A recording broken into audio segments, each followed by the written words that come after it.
Old Marley was as dead as a doornail. This must be distinctly understood, or nothing wonderful can come of this story I am going to relate.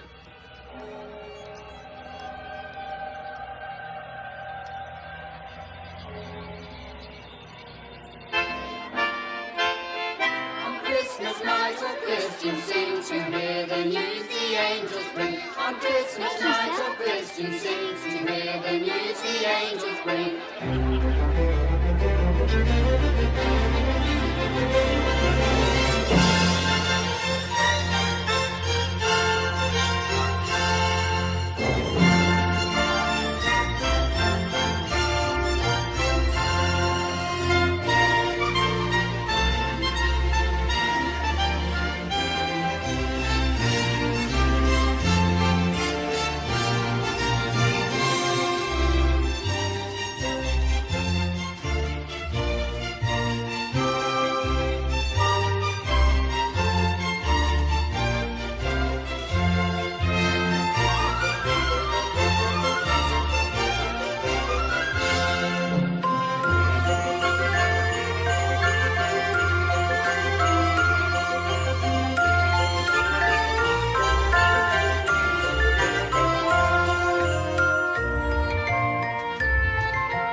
Years ago today. What's that you say? Mr. Marley died. 7 years ago this very day. Would it be too much to ask that you return to the work for which I pay you so handsomely? Mr. Cratchit! The fire's gone cold, Mr. Scrooge. Come over here, Mr. Cratchit. What is this? A shirt. And this? A waistcoat.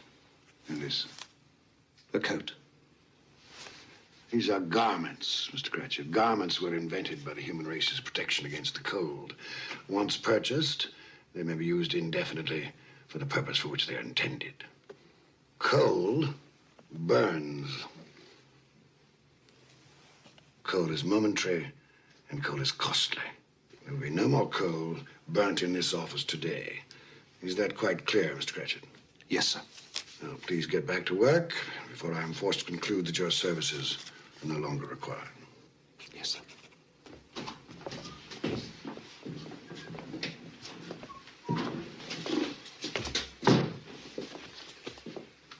Merry Christmas, Bob Cratchit. And the same to you, Mr. Fred. Merry Christmas, Uncle. I said, Merry Christmas, Uncle. Humbug. Christmas a humbug, Uncle. Surely you don't mean that. I do. What's Christmas but a time for buying things for which you have no need, no money? Time for finding yourself a year older, not an hour richer. If I could work my will, every idiot who goes about with Merry Christmas on his lips should be boiled in his own pudding and buried with a stake of holly through his heart. Come now, Uncle. Neville, you keep Christmas in your way and let me keep it in mine. Keep it, but you don't keep it. Let me leave it alone, then. Much good it may do you, much good it has done you. There are a great many things from which I might have derived good, from which I have not profited, I dare say. Christmas among the rest. But I've always thought of Christmas time when it comes round as a good time, a kindly, forgiving, charitable time. A time when men and women seem by one consent to open their shut-up hearts freely to their fellow creatures. And so Uncle Bert has never put a scrap of gold or silver into my pocket. I do believe that it has done me good. And I say, God bless it.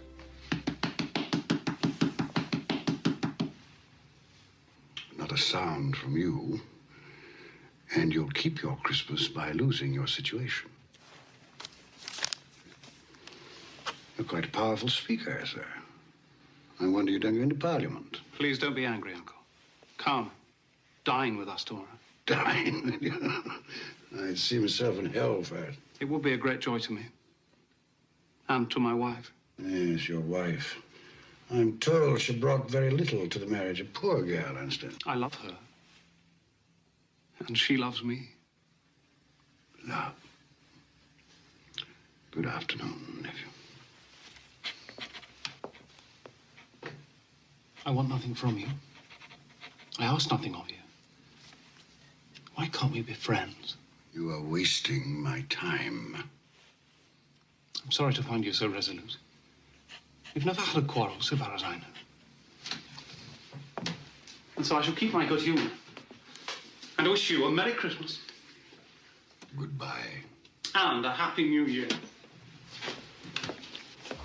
How's that fine family of yours, Bob Cratchit? Well, sir, all very well. Good. You'll give them my best wishes. Yes, sir, I shall. Thank you for remembering them. Goodbye, Cratchit. Goodbye, sir. And a Merry Christmas. Idiot. And he's made me late to boot. I'm off to the exchange. Don't lock up a moment early. No, sir.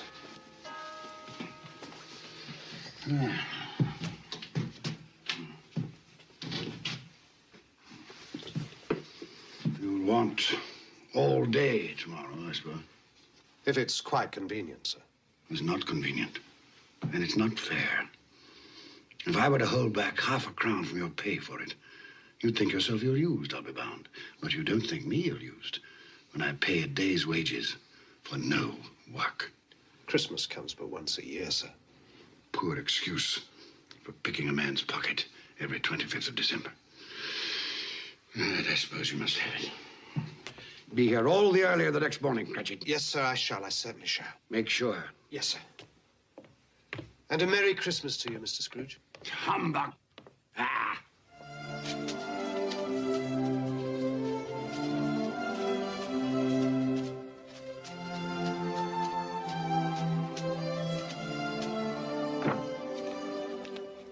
Merry Christmas, Mr. Scrooge. Don't beg on this corner, boy. I'm not begging, sir. I'm Tim Cratchit. I'm waiting for my father. Tim Cratchit, huh? Well, then you'll have a long wait, won't you? Thank you, sir. Humbug.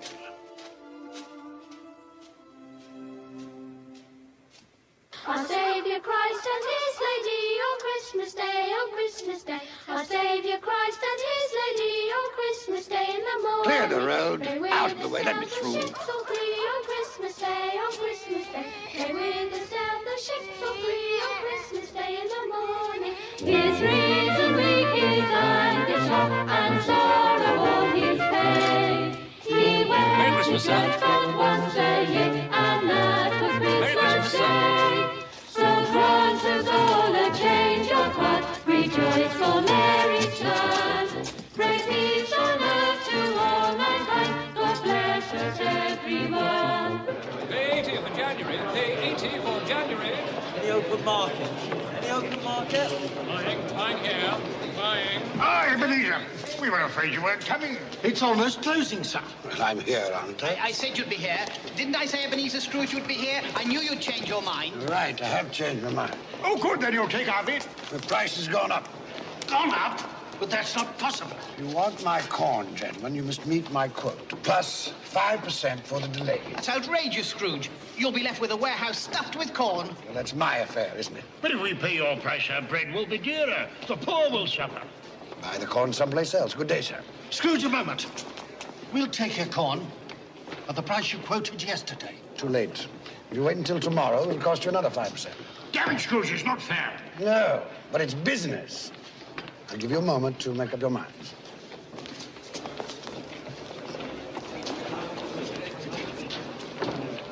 All right, Scrooge. Done and done. Very good, gentlemen. Now, make sure that a draft for the entire amount of this transaction is deposited with my clerk. I don't ship until I have the cash in hand. Good day. Mr. Scrooge, I presume. Indeed you do, sir. You don't know us. Nor do I wish to. My name is Poole, and this is Mr. Hackett. Excellent. Now, if you'll allow me to pass. Let me explain, sir. At this festive season of the year, it seems desirable that those of us with means should make some slight provision for the poor and destitute who suffer greatly at this time. Provision? Are you seeking money from me, then? Many thousands are in want of common necessaries. Hundreds of thousands are in want of common comforts. Are there no prisons? Plenty of prisons. The workhouses, they're still in operation? They are. I wish I could say they were not. The treadmill, the poorhouses, still in full vigor? All very busy, sir. I was afraid from what you said that something had stopped them in full force. A few of us are endeavoring to raise a fund to buy the poor some metered drink and food and warmth. What can we put you down for, sir? Nothing. You wish to be anonymous? I wish to be left alone. Since you asked me what I wish, gentlemen, that is my answer. I don't make merry myself at Christmas, and I can't afford to make idle people merry. My taxes help to support the public institutions which I have mentioned, and they cost enough. Those who are badly off must go there. Many can't go there, and many would rather die. If they would rather die, perhaps they had better do so, and decrease the surplus population. Surely you don't mean that, sir. With all my heart. Now, if you will go about your business, gentlemen, and allow me to go about mine. Good day.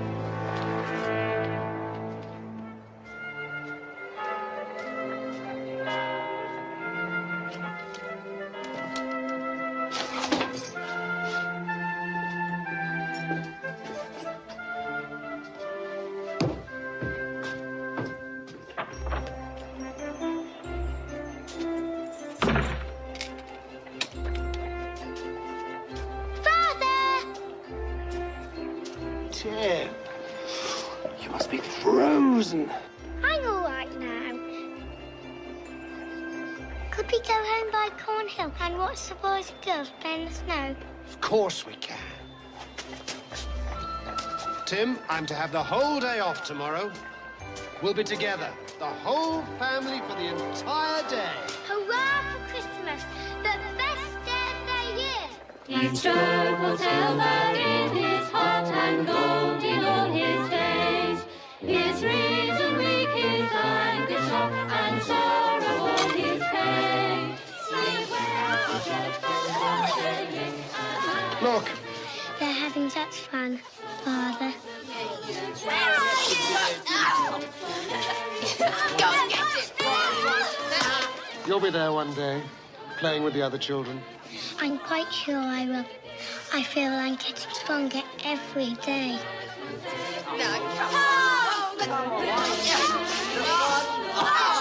We must go home now.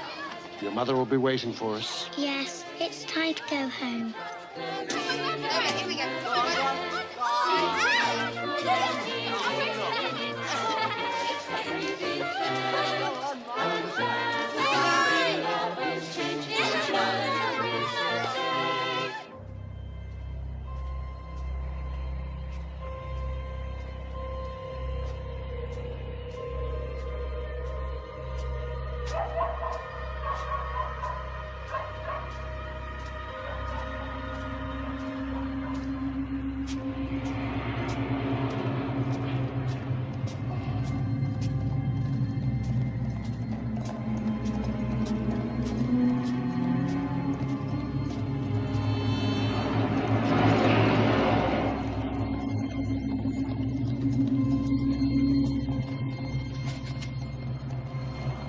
Calling me.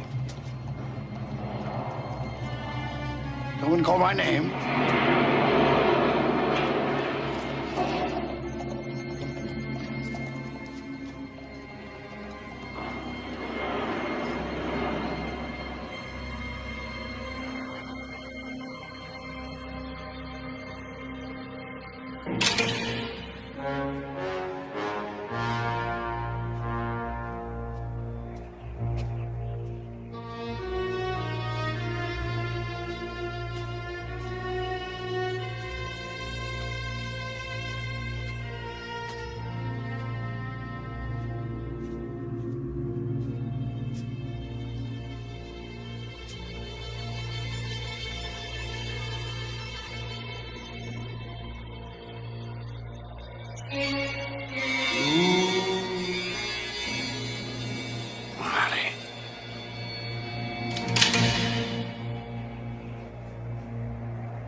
Humbug, sir. I won't believe it.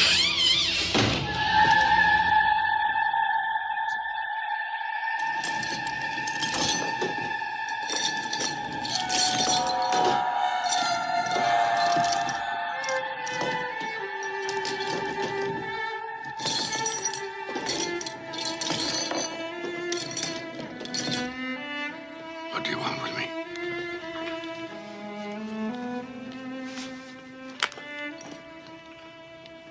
Much.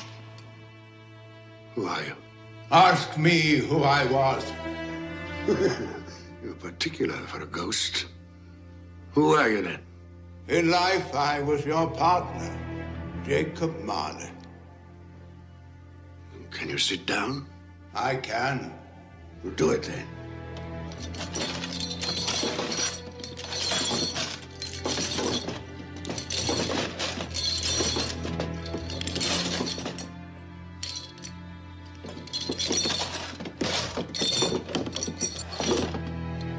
You don't believe in me. I don't. What evidence would you have of my reality beyond that of your own senses? I don't know. Why do you doubt your senses? Because a little thing affects them. A slight disorder of the stomach. There might be a bit of bad beef, a blot of mustard, a fragment of an underdone potato. There's more of gravy than of grave about you, whatever you are. Humbug, I tell you, humbug!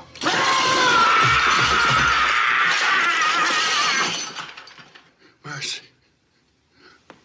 Dreadful apparition. Why do you trouble me? Man of the worldly mind, do you believe in me or not? I do, I must. But why do spirits walk the earth? Why do you come to me? It is required of every man that the spirit within him should walk abroad among his fellow men and travel far and wide. And if that spirit goes not forth in life, it is condemned to do so after death. It is doomed to wander through the world and witness what it cannot share, but might have shared, and turn to happiness. You're chained. Tell me why. I wear the chain I forged in life. I made it link by link and yard by yard. Is its pattern strange to you? Or would you know the weight and length of the strong coil you bear yourself? It was as full, as heavy, and as long as this 7 Christmas Eves ago, you have labored on it since. It is a ponderous chain. I see no chain. Mine were invisible until the day of my death, as yours shall be. Jacob, tell me more. Speak comfort to me. I have none to give. My spirit never walked beyond our counting house. In life, my spirit never roved beyond the narrow limits of our money-changing hole. No doubt of that. You always were a good man of business. Business? Mankind was my business. The common welfare was my business. Charity, mercy, forbearance, and benevolence were all my business. The dealings of my trade were but a drop of water in the comprehensive ocean of my business. I'm sorry for you, Jacob. Is there anything I can do for you? For me? Nay, it is too late. But I have come for your sake, Ebenezer. Have you? Well, you always were a good friend. As part of my penance, I have been sent to warn you. And so you have? And to offer you a hope and chance of escaping my fate. You will be haunted by 3 spirits. 3 spirits? Is that the chance and hope you mentioned? It is. Well, in that case, I think I'd rather not. Expect the first tonight. when the bell tolls 1. Couldn't they all come at the same time, Jacob, and have it over? Expect the 2nd on the stroke of 2. The 3rd, more mercurial, shall appear in his own good time.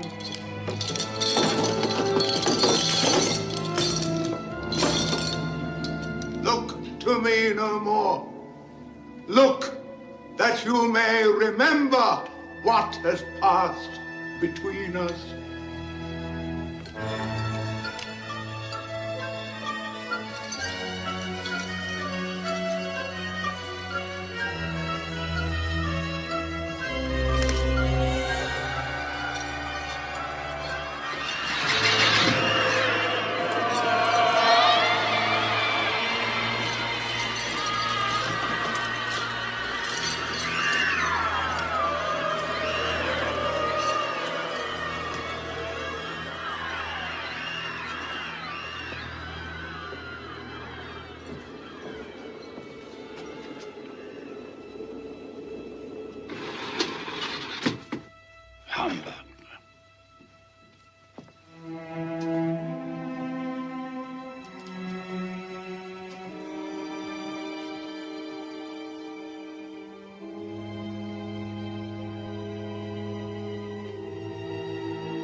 Something I ate.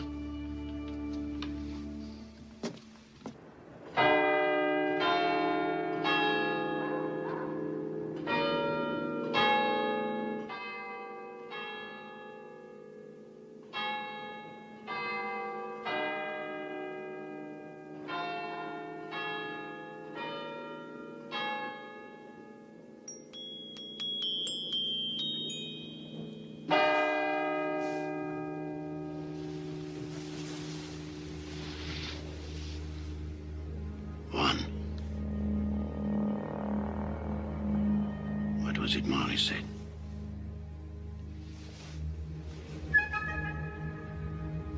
Nothing.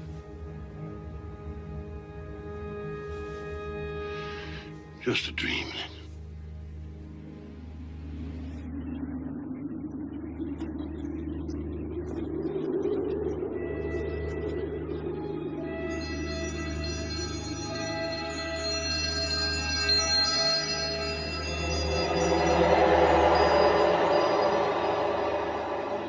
The spirit whose coming was foretold to me? I am. Who and what are you? I am the ghost of Christmas past. Long past? No, your past. Perhaps you would do me the favor of placing upon your head that cap which you hold in your hand. I bring the light of truth. Would you use this cap to put it out? I beg your pardon, I had no intention of offending. What business brings you here? It is for your welfare that I appear. I can think of no greater welfare than a night of uninterrupted sleep. Be careful, Ebenezer Scrooge. I speak of your reclamation. Well, if it's reclamation, then let's get on with it. Come.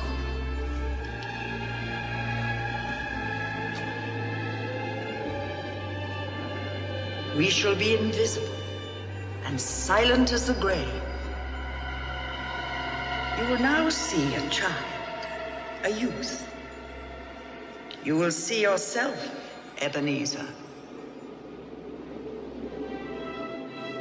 The air is so clean. How different from the city. Do you know where you are? Of course, I was bred here. I was a boy in this place. That's Daniel Costas. Robert Estes. Hello, Daniel.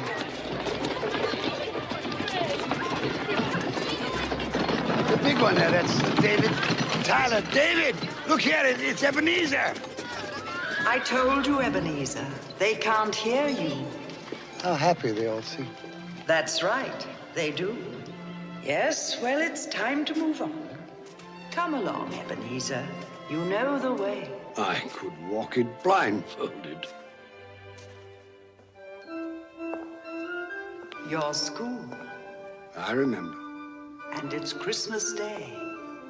There's a boy in there, neglected. The boy is deserted by his friends and his family. His mother is dead. His father holds him a grudge. Why does his father hold him a grudge? She died in childbirth. His birth. Weep for the boy, if the tears will come. He has his friends, even on this day. From his beloved books. There's Ali Baba. Dear old honest Ali Baba. And the Sultan's groom, turned upside down with a genie. But not a real child to talk to. Not a living person. Robinson Crusoe, not real. And Friday, and the parrot, with green body and yellow tail, not real. He made do, this boy. Let us see another Christmas Day. When you were a youth. Fan. Fan! Dear, dear brother. I've come to bring you home, dear brother. To bring you home. Home.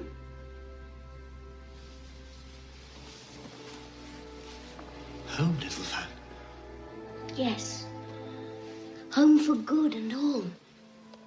Father's much kinder than he used to be.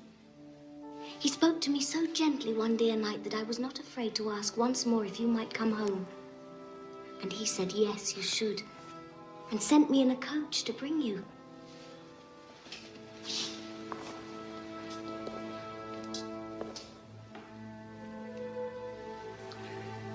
You're quite a woman, little fan. And you are to be a man now. And never come back here. Come along, we mustn't keep Father waiting.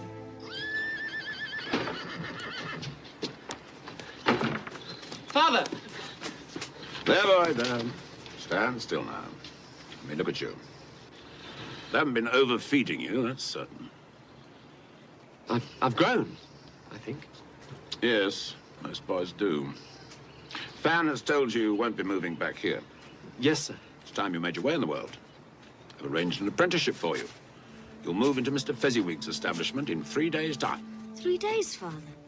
I'd hoped we'd have my brother home for longer. Longer? 3 days is quite long enough for both of us. Don't you think, Ebenezer? Yes, sir. Quite long enough.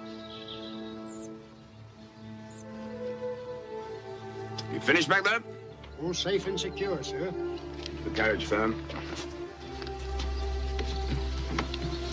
On our way. Into the carriage, boy.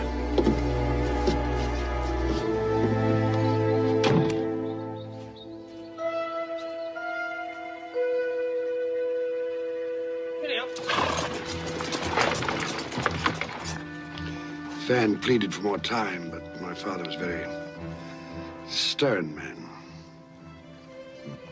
Fan. She died a young woman.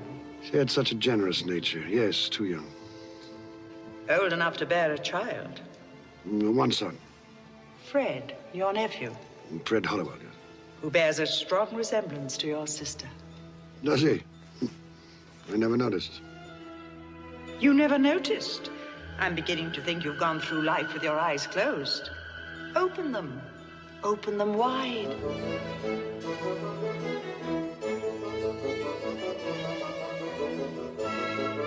You know this man?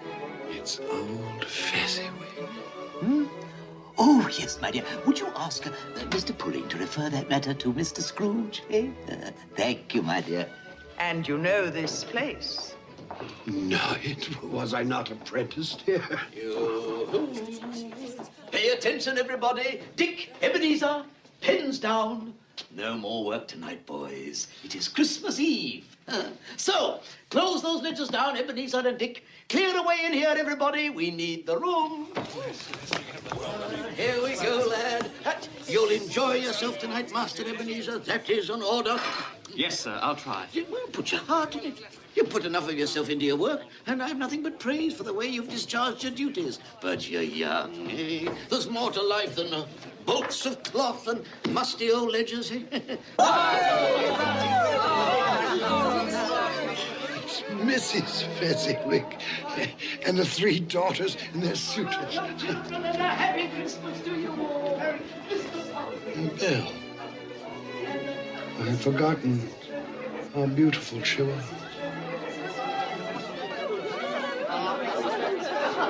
Hello, Belle. Hello. Would you like to dance? Yes.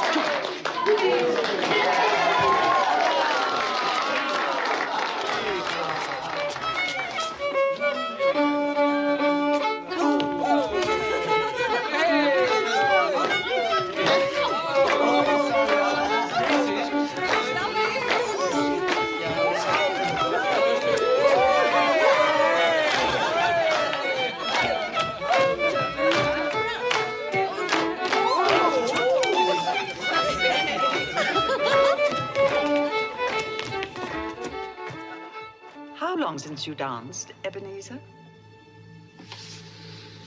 Waste of time, dancing. You didn't think so then? There was a reason then. There's been a change in you since you've come to Fezziwig's. You were so gloomy. Oh, I think I should warn you, Miss Bell. I am of a serious bent of mind. I consider seriousness to be an admirable trait of character, but it can be overdone. I should take heed of your advice, ma'am, and go through life with a grin on my face.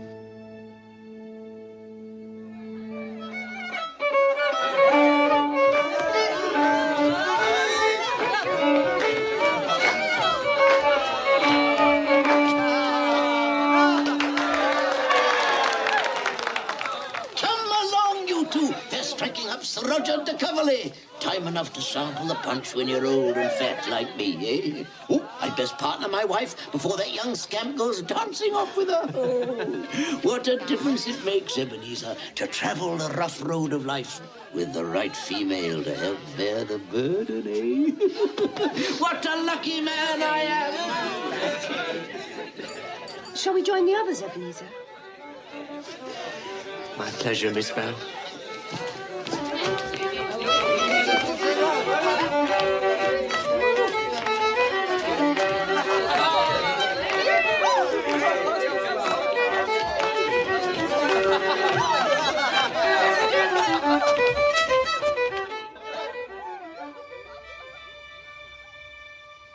Old Fezziwig. A silly man. Silly? Why silly? What did he do, after all, to deserve the praises of those apprentices? Spent a few pounds, danced like a monkey, beamed a great smile. Well, the happiness he gives, I gave, was quite as great as though it had cost £1,000. Just small things.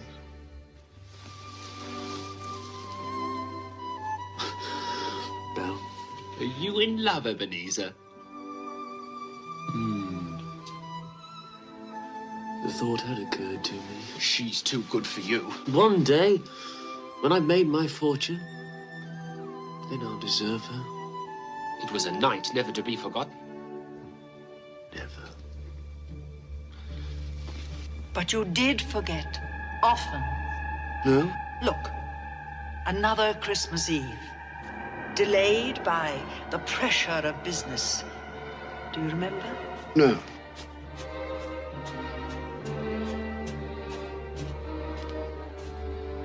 Hello, Belle. Now do you remember? Sorry I'm late. I thought you might not come. I know how busy you are. Well,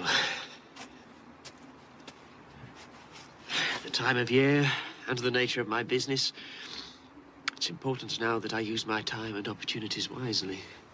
Another idol has displaced me. What idol has displaced you? A golden one. All your hopes have merged into a master passion. Profit. The thought of money engrosses you. Perhaps I've become wiser. But I've not changed towards you. Our contract is an old one. It was made when we were young and our prospects limited. How often I've thought of those times. If there had been no understanding between us, would you seek me out and try to win me now? A dowerless girl with nothing but myself to bring to a marriage. You have no answer. You think I would not then? Oh, Ebenezer, what a safe and terrible answer. So characteristic of the careful man. Ebenezer, I release you. You are a free man. I let you go with a full heart. May you be happy in the life you have chosen.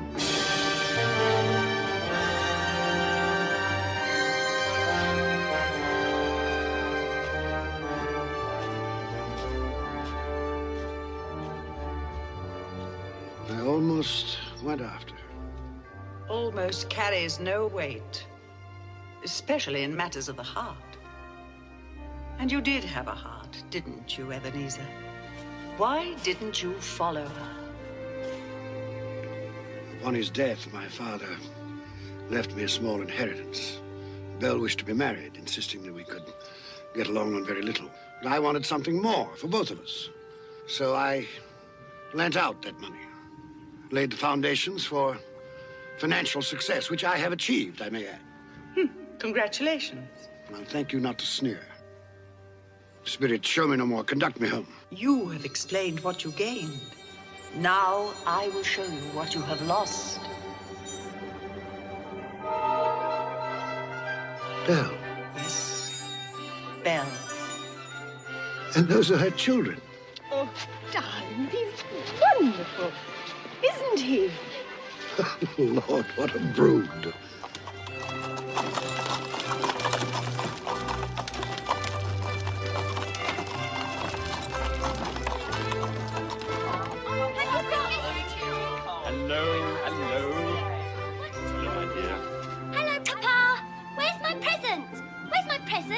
You will have to wait until tonight.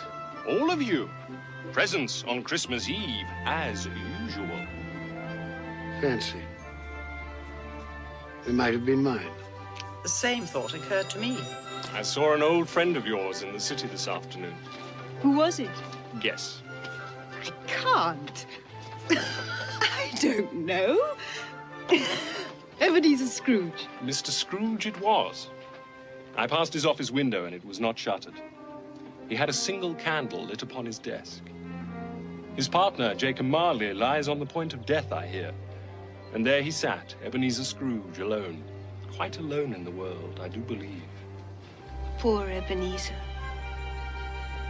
Poor wretched man. Spare me your pity. I have no need of it. They can't hear you. And as for you, I've had enough of your pictures from the past. Leave me! Haunt me no longer! Truth lives. Truth lives. Truth lives. Truth.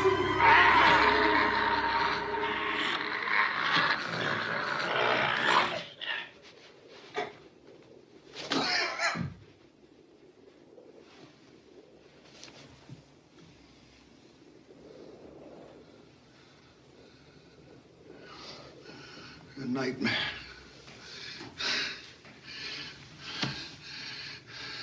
Horrible nightmare. Oh. God.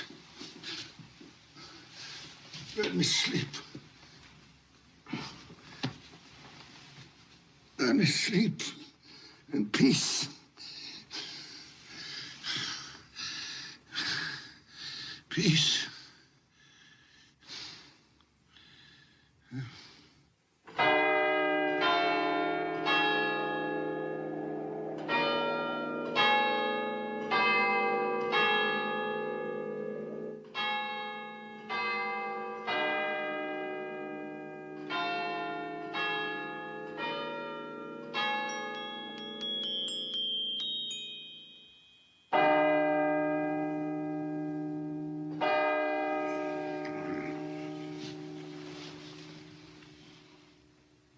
too. Well, Jacob Marley, where is this spirit of which you spoke so glibly?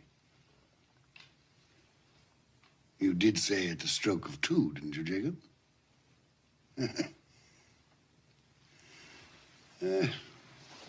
Mistaken in death, as you were in life, old partner.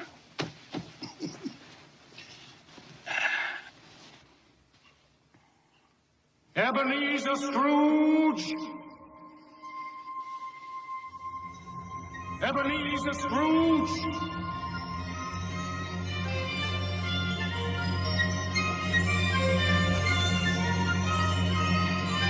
Come in!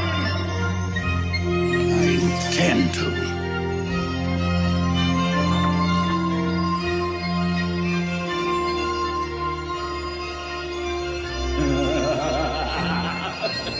Come in and know me better, man.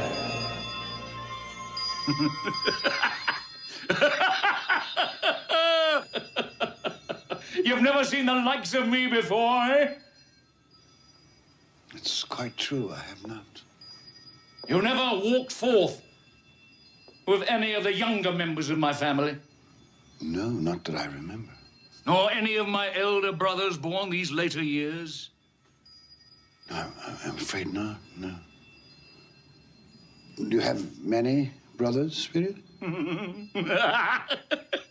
Over 1,800! Tremendous family to provide for.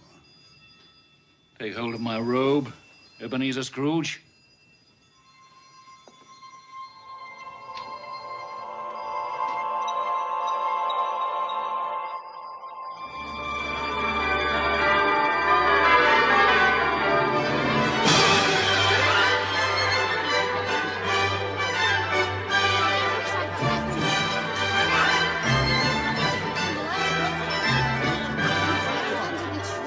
What day is it now? Don't you know? Christmas morning.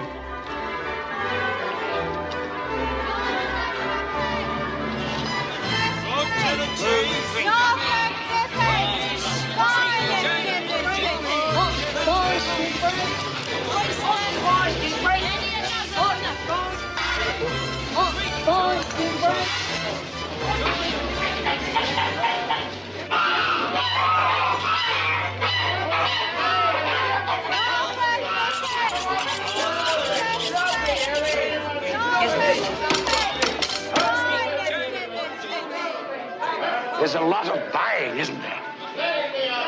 Oh, Ebenezer, is that all you can see? Follow me, and I'll show you to what good use these wares can be put. Is there some peculiar power which emanates from your torch? Oh, yes. There is.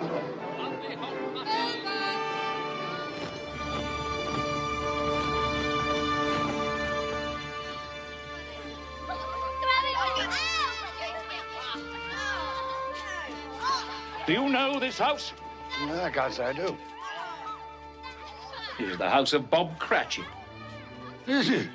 Well, he does very well on 15 bob a week. Shall we go in? I wouldn't want to disturb. As with Christmas past, we shall be invisible and unheard. I wonder what's keeping your father. He's probably stopped to talk to the parson. Father always likes to compliment him on his sermons. I do hope the pudding's a success this year. No one makes a better pudding than you, Mother. Peter, save some for the rest of the family. Just testing the cooking, Mother. I'm sure they'll manage very well on their own without your help, young man. Hello, Mother. Hello, Mother. Smell the goose cooking, Martha. Yes, it makes my mouth water. Mine too. I can't wait. Well, you'll just have to. Now run along with Martha and help her butter the bread thinly. Here they are. Merry Christmas, everyone. You're late, Bob Cratchit. Oh, and you're quite like an icicle, Tim. You've been dawdling. Father had a long talk with the minister. Thought as much. Come, Tim, listen to the pudding hissing on the fire. It's like a giant snake inside the copper. Go along with your brother and sister, Tim. I'll begin the wine. Off you go, then. Come on. How did you behave in church? As good as gold. Better. Mother's very worried if it'll turn out all right. Look how they support him. What did you say? Nothing. It's, nothing. Somehow he gets thoughtful sitting by himself so much. He thinks the strangest things.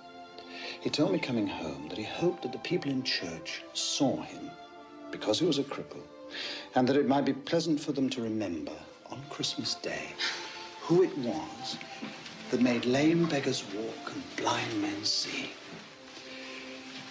It seems to me that Tim is getting stronger every day, that his limbs are growing, that he's in better spirits, it seems to me. Yes, Bob. I'm sure you're right. He is getting stronger.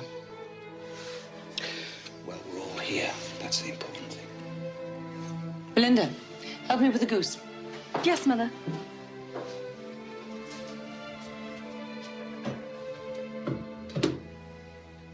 Peter, I have some good news for you. I met by chance this morning at church a fine gentleman, Fred Hollywell by name. He's a nephew of our own Mr. Scrooge, and he remembered that I have a son coming of working age, and he told me that he had a position open starting at 3 shillings and 6pence every week. 3 shillings and 6pence every week? So, if you are agreeable, you may start work on Monday next. Now I can begin to help you and Mother. More important, you shall be embarking on a fine career. To start a boy at 3 and 6pence a week. Hey, it's typical of my nephew. No wonder he's never been able to put by a penny. Perhaps he's put by more than money. Fred? He's doing this to spite me, you know. Employing the son of my employee at an exorbitant wage.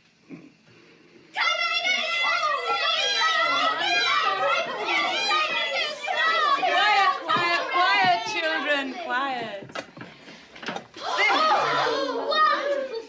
Enough for an army! Soap around and Chris. Mother, you've outdone yourself. Is it all right, then? Hurry, Father, cut the goose. I can't wait. Haven't we forgotten something? Lord, we thank you for the bounty you have placed before us. We thank you for this day of love and joy.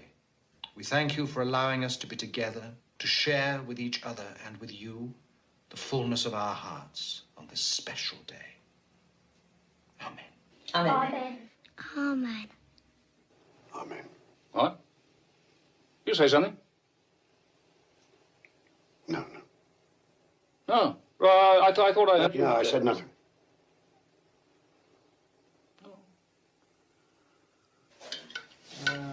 Peter. Alice. Linda. Potato Alice? A very small goose. It's all Bob Cratchit can afford. Me. Are we all served? Yes. Yes, Then let's begin. And a Merry Christmas to us all. A Merry Christmas to us all. And God bless us, everyone.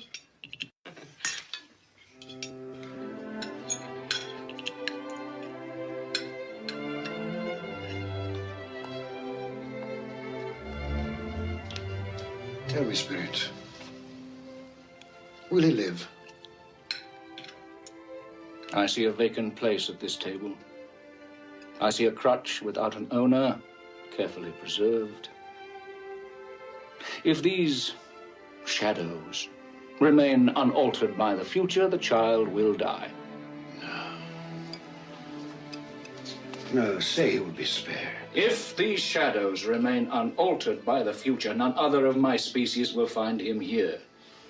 But if he is to die, then let him die, and decrease the surplus population. You use my own words against me. So perhaps in the future you will hold your tongue until you have discovered what the surplus population is and where it is. It may well be that in the sight of heaven you are more worthless and less fit to live than millions like this poor man's child.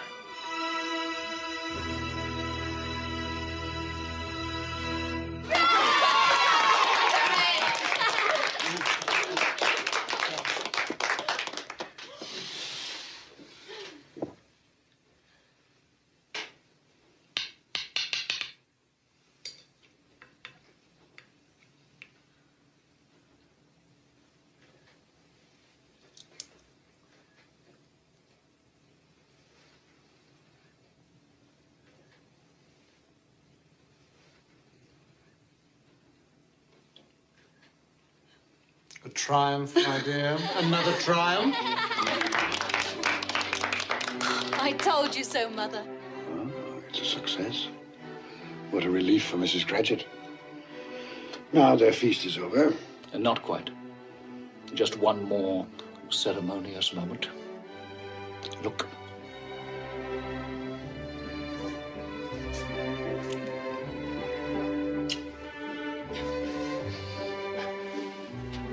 Now, I would like to propose a toast to Mr. Ebenezer Scrooge, the founder of our feast. Mr. Scrooge.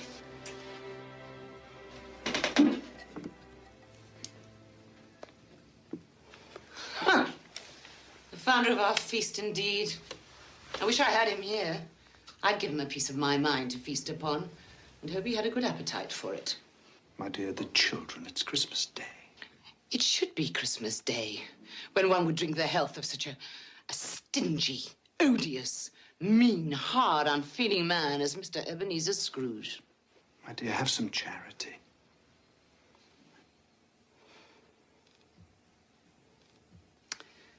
Oh, well. I'll drink his health, for your sake, and the day's sake, but not for his. Long life, Mr. Ebenezer Scrooge. A Merry Christmas and a Happy New Year. I've no doubt his Christmas will be very merry, and he'll be very happy. Mr. Scrooge. Mr. Scrooge. Mr. Scrooge. Mr. Scrooge. Mr. Scrooge. Mr. Scrooge.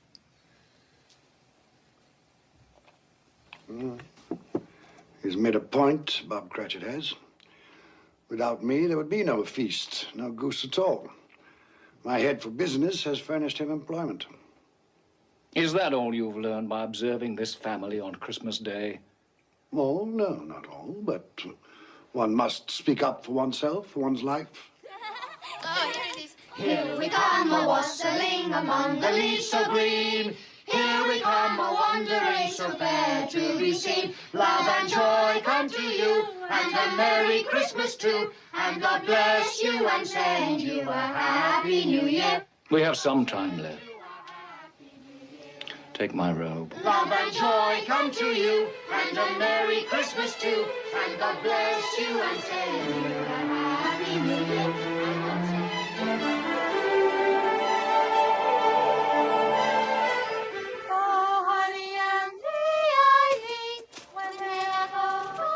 Where are we now? Just a street. Any street. This house. We'll go in here. Think it might amuse you. I'm in no mood to be amused.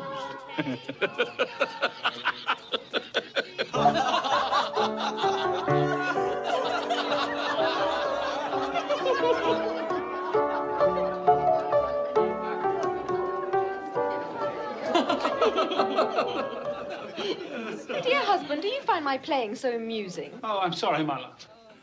I was thinking of his face yesterday. Humbug, he said. Humbug. He said that Christmas was a humbug. He believed it, too. I'd very much like to meet your uncle, sir. The droll way in which you portray him tickles my heart. He's a comical fellow. But not so pleasant as he might be. His offences carry their own punishment. Dear brother-in-law, it's said he's very rich. Yes, well, that is very true. But his wealth is of no use to him. He doesn't do any good with it. He doesn't even make himself comfortable with it. You must squander it. That's what you mean by comfortable. You mustn't argue with those we visit. It's useless and even tactless. Tact is a quality I despise. That I can see. I have no patience with him. Well, I have, and I feel sorry for him. Sorry for me. Who suffers from his ill whims? Himself, always. Here, he takes it in his heart to dislike us and not come and dine with us. And he loses a very good dinner indeed. The reason that I talk about my uncle so is that my mother, God rest her saintly soul, was very fond of him. She loved him. It's true. Fan loved me, and I her. Dear Fan. I wish she were alive today. Fred looks very like her. Yes, I've been reminded of that just recently. I was only going to say that the consequences of his taking a dislike to us and not making merry with us is that he loses some pleasant moments which could do him no harm. And I mean to give him the same chance every year, whether he likes it or not. And every year he'll say, Christmas. Come, my dear, we must see to our guests. Hello there. Would you like some noodles? Oh, yes. Can't help myself think. Well, they seem to be happy. Well, I suppose that free food and drink would be an occasion for pleasure to most people. Happy in each other's company, I mean. Everyone, hush there. We shall have a game, a word game. Yes, game. What should it be? Does everyone know the rules to similes? All right, everyone. Now, you shall each have 5 seconds to answer. I'll ask the question. Mr. Topper, you'll keep count. Well, I shall do my best. Now, you'll each have 5 seconds to answer. If you fail to give an acceptable answer within that time, then you must each stand behind your chair. Last one to who's seated wins the prize. Fred, don't go on so. Just begin. Oh, I'm sorry, my love. Yes, I shall. Yes, I shall. And now, proud as. Proud as a peacock. So, dry as. As a bone. Plump as. My wife. Sorry, just a little joke. Plump as... 1. 2 seconds. A partridge. Quick as. Wind. No. 1, 2, 3, 4, 5. A wink, you idiot. Ebenezer, shh. You said you could neither see nor hear us. That's quite true.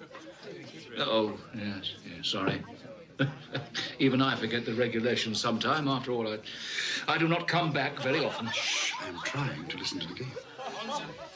Modest as. A maiden. No. Well, I'm sure it's a well-known simile. Well, I was thinking of modest as a violet. Right.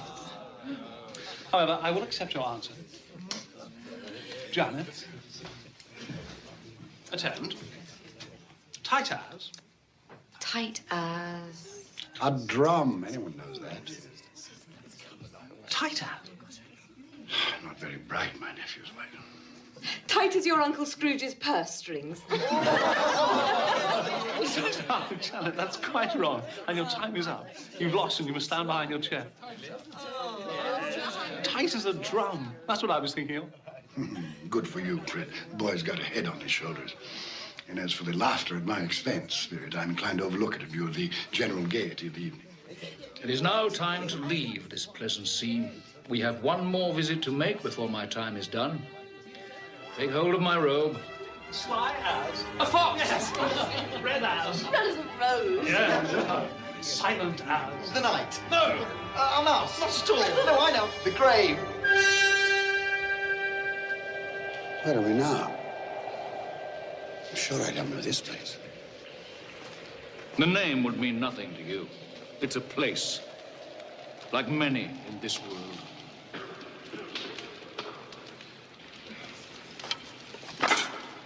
Do we have enough wood for the night? Ah, it'll last through. At least there's one thing still free in this country. Mary, a piece of egg cooked. They're too hot. It'll be cold soon enough. Where did you get these, Father? I didn't steal them, if that's what you're saying. She didn't say you stole them, Ben. She should have some respect. Don't berate the girl. They fell from a cart into the road. Your father's not a thief, girl. Not yet.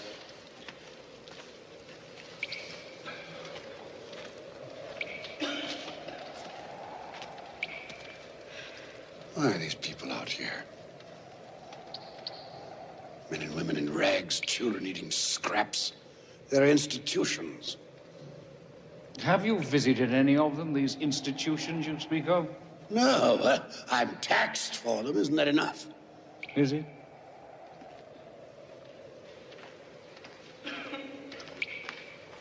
Ben, come back to the fire. Look at these hands, Meg.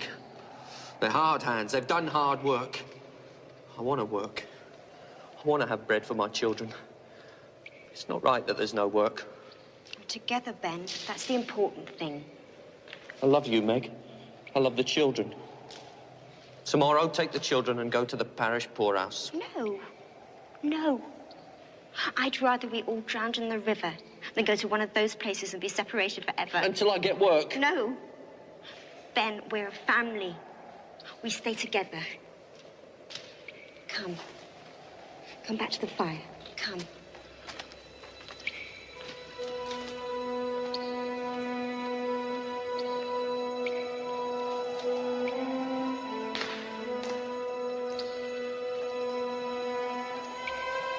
How do you show me this?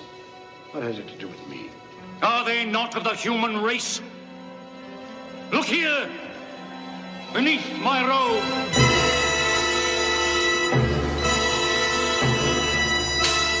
Look upon these!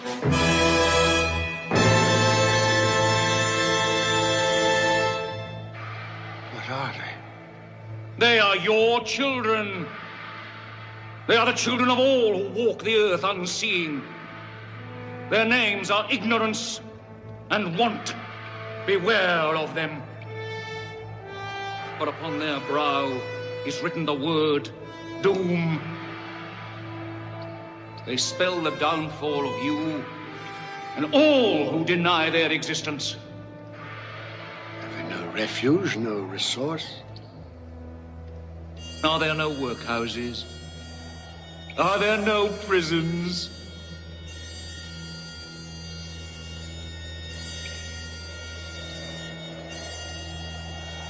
Cover them. I do not wish to see them. I thought as much. They are hidden. But they live. Oh, they live. Well, time has come for me to leave you, Ebenezer Scrooge. Leave me here? Oh, yes. You cannot. Take me back to my bed. It's too late. It's cold. The place is strange. Don't leave me.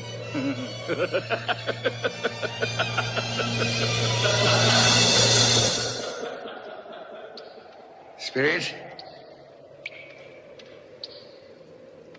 Come back. I wish to talk.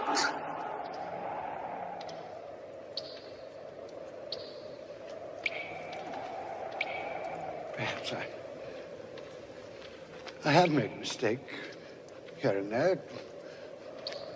Talked too quickly about matters to which I gave no great thought. Very well, we'll have a give and take. Come to some meeting of the minds. I'm a reasonable man. Spirit! Have pity on me. Don't leave me.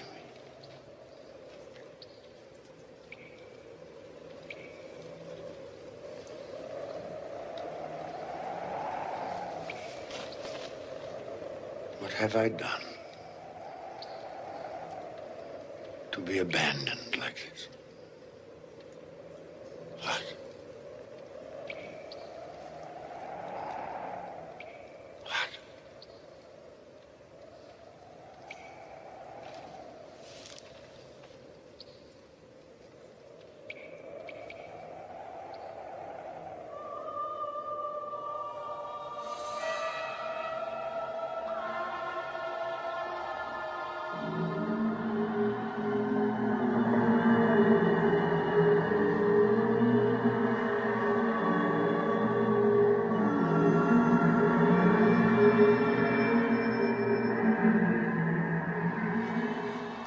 Are you the spirit which Jacob Marley foretold would visit me?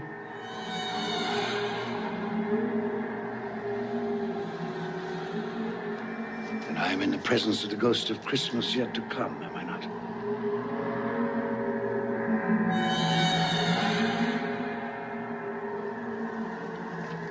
You're about to show me the shadows of the things that have not happened, but will happen in the time before us. Is that so? I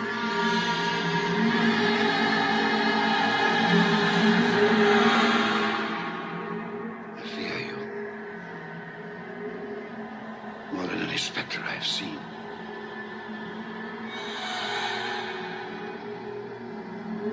I am prepared to bear your company. Will you not speak to me? Very well. Read on. Night is waning fast. Time is precious to me.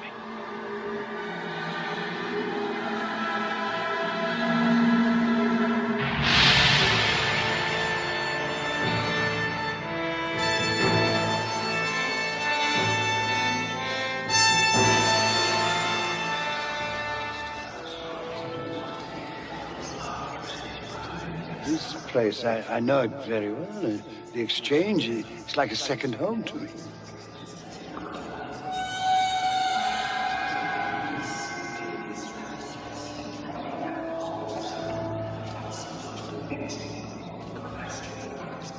No, I don't know much about it either way. I only know he's dead. When did he die? Well, last night, I believe. What happened to his money?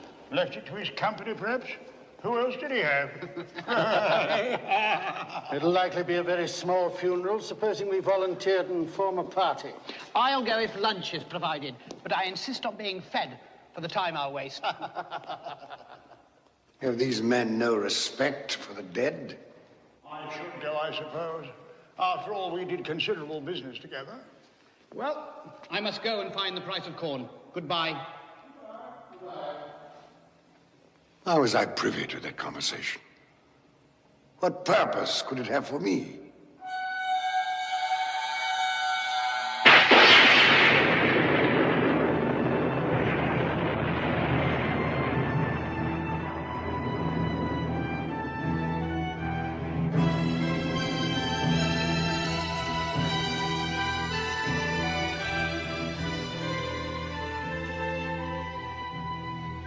Merciful heavens, what is this?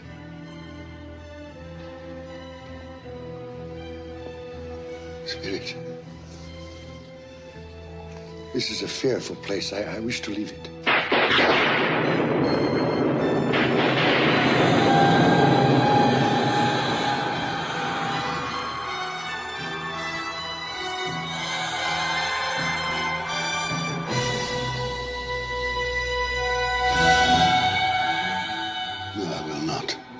This you cannot make me do. I say I understand you. That is sufficient to the moment. Furthermore, there must be someone in this city who feels some emotion because of this man's death. I demand to see that person.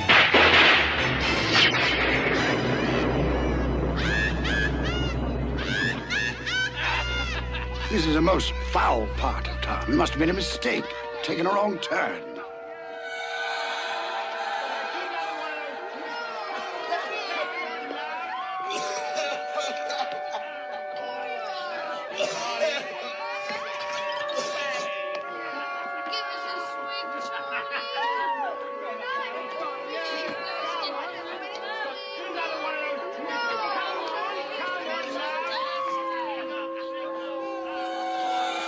In there?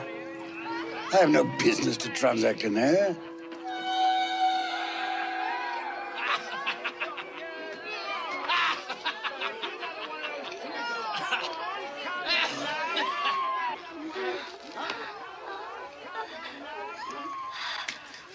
Well, open it up, Mrs. Dilber. Am I to pay you for goods I haven't seen? You'll not ask me how I came by these. Every person has a right to take care of himself. That's my motto. Well, he almost did. And who's the worse for the loss of a few things? Not a dead man, I suppose. No, indeed. I mean, if he'd wanted to keep him after he was dead, the wicked old screw, why wasn't he more natural in his lifetime? If he had been, he'd have had someone to look after him when he was struck with death. Instead of lying there, gasping out his last, alone, by himself.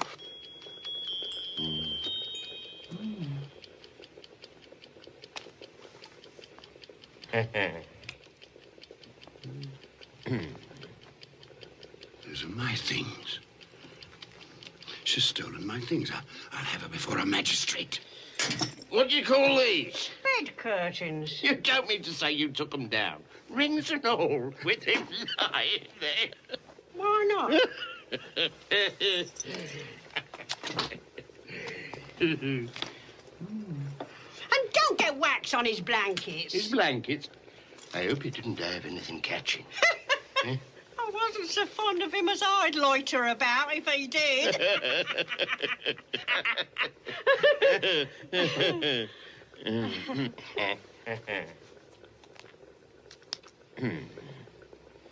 Well, what's your offer then? 4, 6, 5, 3, 6, 2, 4, 7. Those are not my things. Yes, they are similar, but the person she speaks of, that could not be me. A similarity, perhaps. £1, 5 and 3. Not a penny more if I was to be boiled for it. You're hardened, Joe, and no mistake. I'm always kind to the ladies. That's the way I ruin myself. Spirit, what perversity is this? I asked to see some emotion in connection with this man's death. You show me only greed and avarice. Let me see some tenderness, some depth of feeling.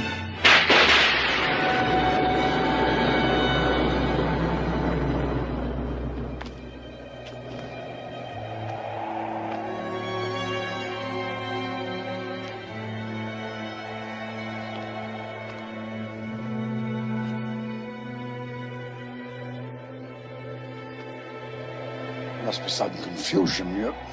Your fellow spirit brought me here earlier.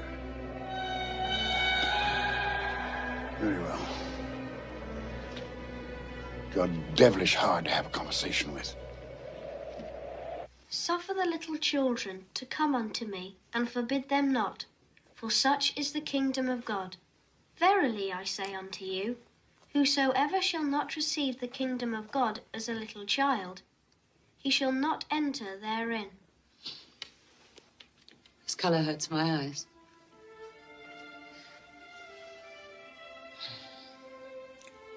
It's better now.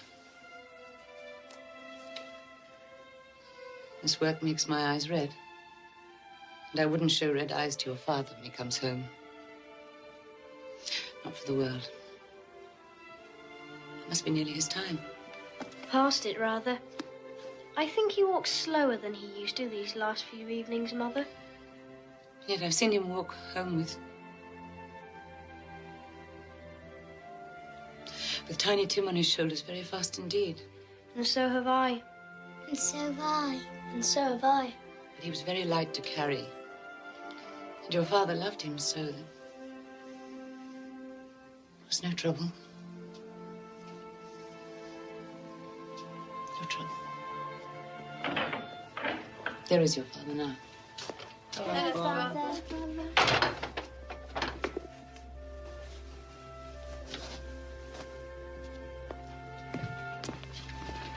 Hello, my dear.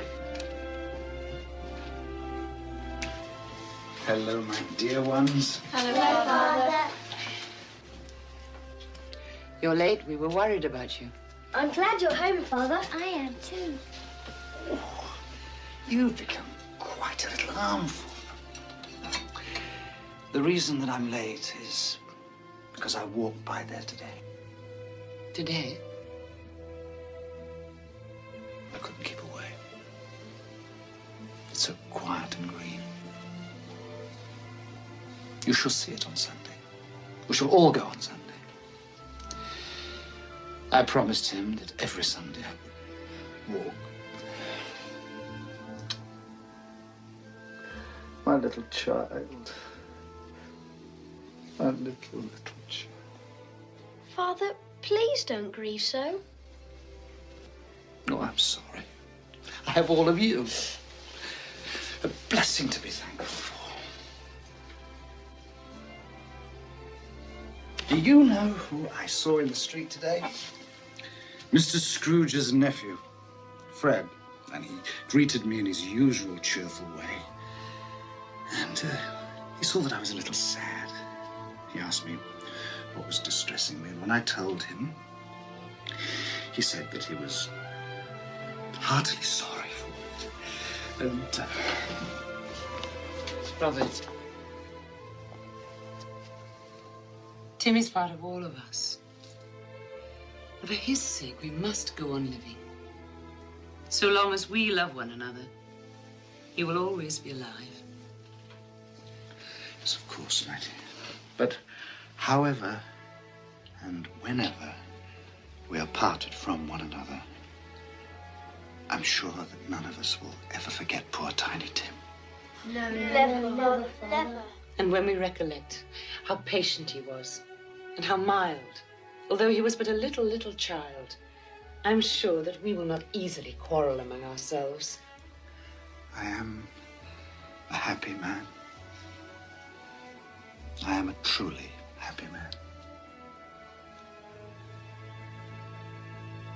I asked for tenderness and depth of feeling, and you've shown me that.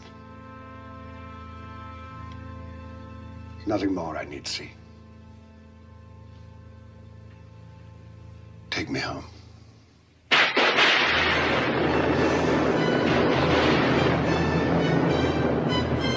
What is this? I thought we had agreed that you would transport me home.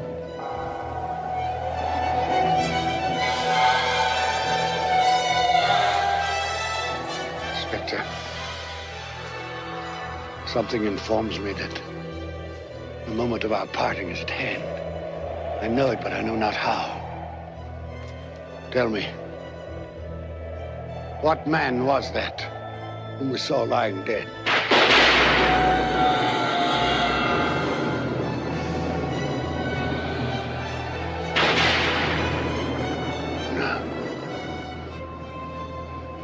No, before I draw near to that stone, answer me this. Are the things you have shown me the shadows of the things that will be? Or are they the shadows of the things that may be only?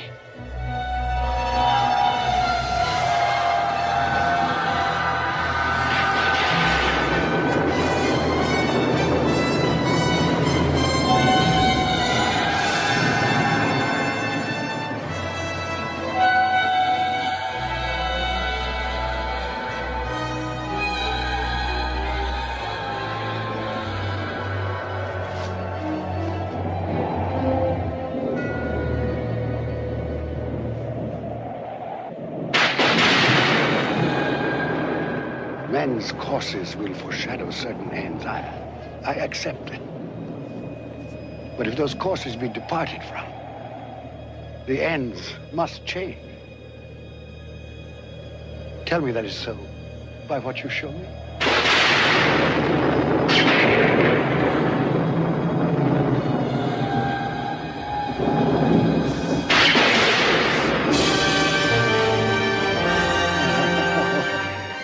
Dear me, I am not the man I was.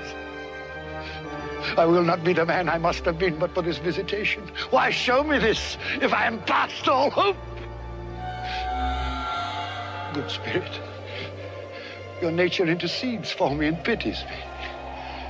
Say that I may change these things by an altered life. I will honor Christmas in my heart and try to keep it all the year. I will live in the past, present, and the future. The spirits of all three shall strive within me. I will not shut out the lessons that they teach. Tell me. Tell me that I may sponge away the writing on this stone. Spare me. Spare me.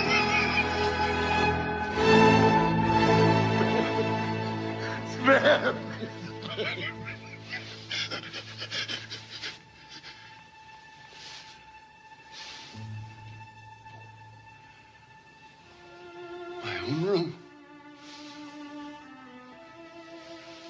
I'm alive.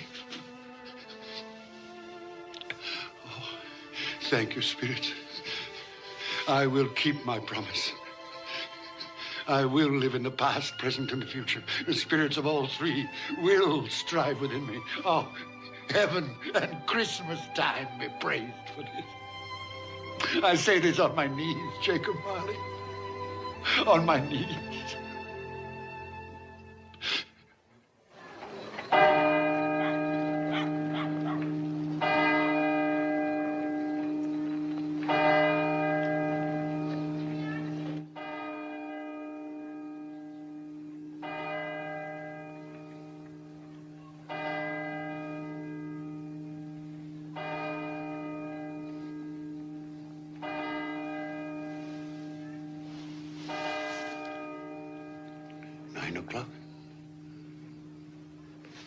In daylight.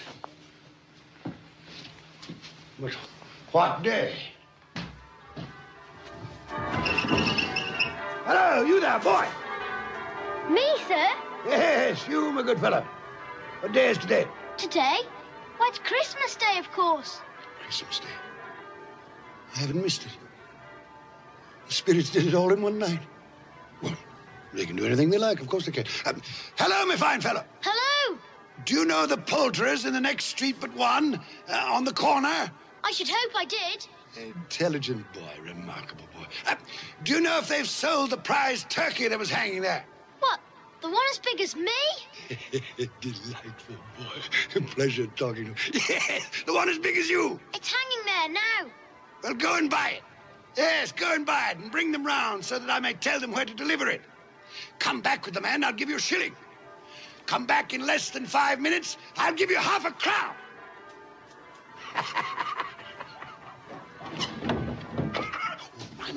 I must dress myself. So much to do. I don't want to lose any time. I was light as a feather. I'm as happy as an angel. I'm as merry as a schoolboy. I'm as giddy as a drunken man. Merry Christmas to everybody, and a Happy New Year to the world!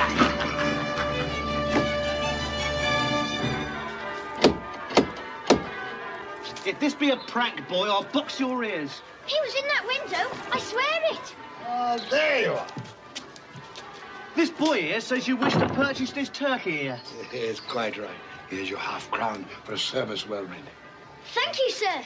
Splendid boy. Now, here is an address and the price of the turkey. You'll take this fine bird to Bob Cratchit in Camden Town. The directions are all written down. You leave immediately this very moment. Yes, sir. You'll say only that it comes from a friend. And it must be there in time for Christmas dinner. It will be, sir. Good fellow. Here's a little something for your trouble. Oh, thank you, sir. Here. Not at all. Offer you. Thank you, sir. Merry Christmas. Wonderful day.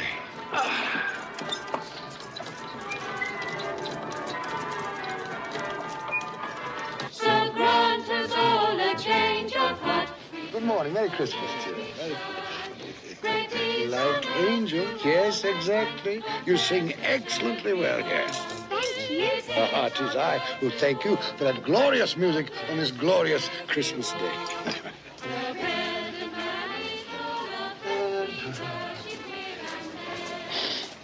Good morning, gentlemen. Oh, gentlemen, good morning, gentlemen. Merry Christmas to you. Mr. Scrooge. Yes, that is my name. I fear it is not pleasant to you. Allow me to beg your pardons, and please accept my pledge to the poor and needy for... Lord bless me. My dear Mr. Scrooge, are you quite serious? If you please, and not a farthing less. There are a great many back payments included in that, I assure you. What can I say to such generosity? Don't say anything. But dear sir. Will you come and see me? We will. Oh, we will indeed. I'm very much obliged. Thank you 50 times. Thank you, sir. Bless you. Thank you. The orphan shows me the right. Yes? Bob Cratchit? Yes? This is for you. Well, there must be some mistake. You are Bob Cratchit? Yes. Well, there ain't no mistake. I didn't order this. This here prize turkey was bought and paid for by a gentleman to be delivered to Bob Cratchit and family in time for Christmas dinner. What gentleman? What's his name? Anonymous. He wishes to remain anonymous. Anonymous, you said? That's what he said, an anonymous gentleman. Well, who could have sent it? I have no idea. Perhaps it's a mistake. That's what I thought. It's got our name and address on it, though. What should we do then? I say we cook it and eat it and have the best Christmas feast we've ever had in our lives. And I say, Mrs. Cratchit, what a splendid idea. And God bless us all, everyone. And God bless us all, everyone.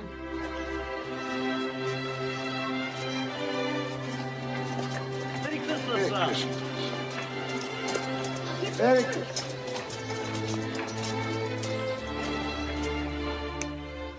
Oh, Fred.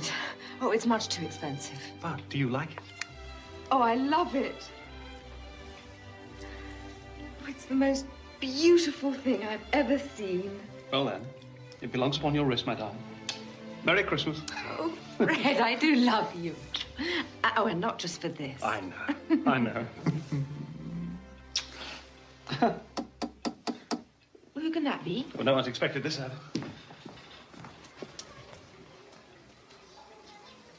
My God. It's Uncle Ebenezer. Your uncle? What in the world would he want? Open the door, Mary. I'm sure I don't know.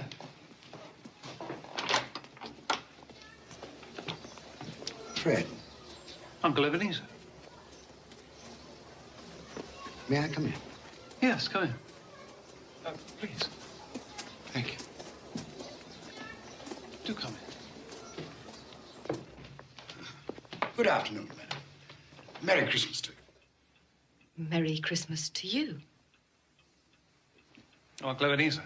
This is my wife, Janet. Janet, this is Uncle Ebenezer. It's a pleasure. More like a surprise, wouldn't you say? Well, that, too. Well, that's quite true. Quite honestly, it is a surprise. When we spoke yesterday, you made it quite clear, it seemed to me, at least, that you had no intention of accepting my annual invitation. I made other things clear, too, didn't I, Fred? That Christmas was a humbug, waste of time and money. A false and commercial festival, devoutly to be ignored. Yes, basically that was it. Well, I've come for 3 reasons. First, to beg your pardon for the things I said about Christmas. That was a humbug, Fred. Was it? I didn't know it then, but I know it now. Secondly, I've come to meet your wife. Well, here she is. Yes. And a very beautiful woman she is, too. Thank you. I was in love once. Would you believe that? Yes. That I possess neither the courage nor the optimism, perhaps the depth of feeling that you two have. Thirdly, if the invitation to dine with you today is still in force, I accept. Of course it's still in force. Hurrah! I was sure that one day... You were sure, were you? Well, apparently you were right. Yes, I should like to dine with you and your friends. You'll be more than welcome. You like games, don't you? Yes. Yes, as a matter of fact, I do. Uh-huh. Do you ever play similes? It's one of our favorites. Perhaps we could play today. Quite possibly. I'm very good at it. And should the phrase tight as be thrown out, the answer is a drum. Why, yes, so it is. Good.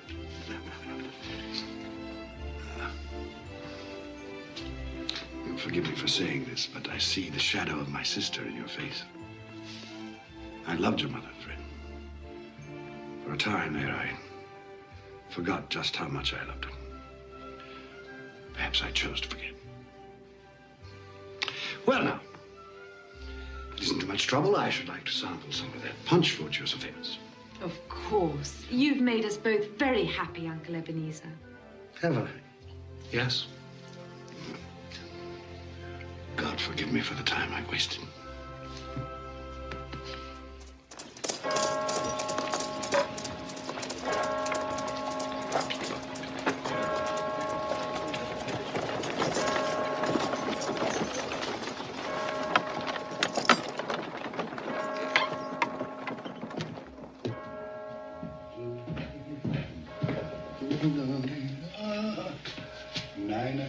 Late again, eh, Cratchit? We'll see about this.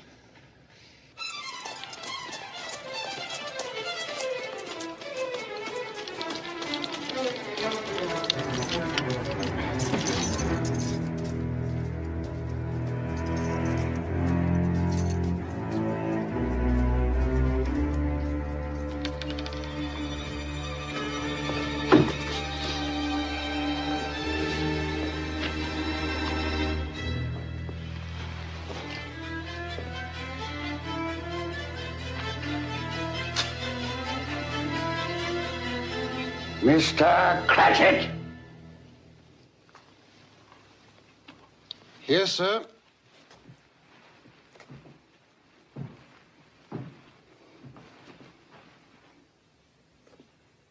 Do you know what time it is? Yes, sir. What time is it? 18 minutes past the hour, sir. 18.5 minutes past the hour. What do you mean, coming here this time of day? I'm sorry, sir. I am behind my time. Yes, I think you are. Step this way, sir, if you will, please. It's only once a year, sir. It shall not be repeated. I was making rather merry yesterday.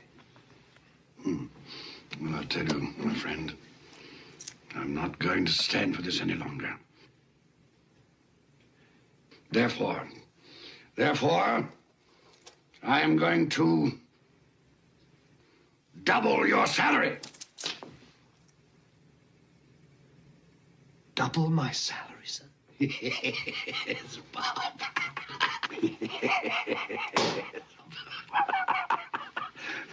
A Merry Christmas to you. I'll double your salary for a start, and I'll endeavor to assist your family in any way I can. And Tim will walk again and grow stronger and stronger upon my life, he will.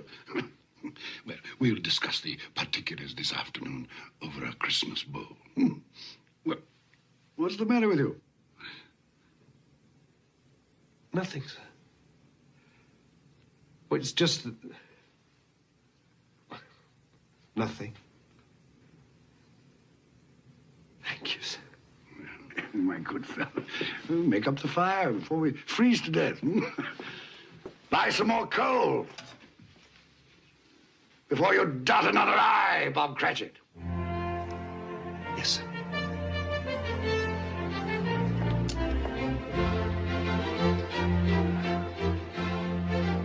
Ebenezer Scrooge was better than his word. He became as good a friend, as good a master, as good a man as the old city knew. And to Tiny Tim, who did not die, he was a second father. It was said of Ebenezer Scrooge that he knew how to keep Christmas well, if any man alive possessed the knowledge. May that be truly said of us, and all of us. And so, as Tiny Tim observed, God bless us, every one.